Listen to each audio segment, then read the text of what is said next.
યુવા વિદ્યાર્થી નેતા યુવરાજસિંહે રાજ્યના શિક્ષણને લઈને પ્રહારો કર્યા। ટ્વીટ કરીને રાજ્ય શિક્ષણ વિભાગ પર પ્રહારો કર્યા। તેમણે કહ્યું કે ગુજરાતને શિક્ષણ માટે પ્રયોગશાળા સમાન ગણાવ્યું। રાજ્યના શિક્ષણ વિભાગમાં અંધેરી નગરી અને ગંડુ રાજાનો માહોલ।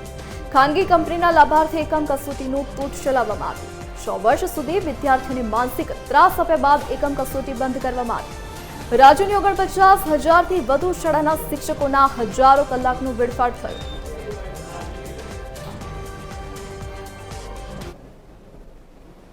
આવે છે અને એવો જ એક પ્રયોગ આજથી 6 વર્ષ પહેલા એકમ કસોટીના નામે વિદ્યાર્થી ઉપર થોપી બેસાડવામાં આવ્યો હતો। 2019માં એકમ કસોટી નામનું તૂત એ ચલાવવામાં આવ્યું હતું, કારણ કે જે શિક્ષણ વિભાગની જે પોતાની ખાનગી સંસ્થાઓ છે એ ખાનગી સંસ્થાઓ જે મેજરમેન્ટ કરતી હોય એને ક્યાંક ને ક્યાંક ફાયદો થાય એટલા માટે આ તૂત આ નાટક એ કરવામાં આવ્યું હતું। અને એમાં જોવા જઈએ તો આજે નિર્ણય લેવામાં આવ્યો છે કે આ જે એકમ કસોટી કરવામાં આવતી હતી એ એકમ કસોટી હવે બંધ કરવામાં આવશે। આથી 6 વર્ષ પહેલા આ તૂત ચાલુ કરવામાં આવ્યું હતું અને આ 5 વર્ષ કે 6 વર્ષ પછી સરકારને ખ્યાલ આવે છે કે ભાઈ આનાથી કોઈ જ પ્રકારનો ફાયદો નથી।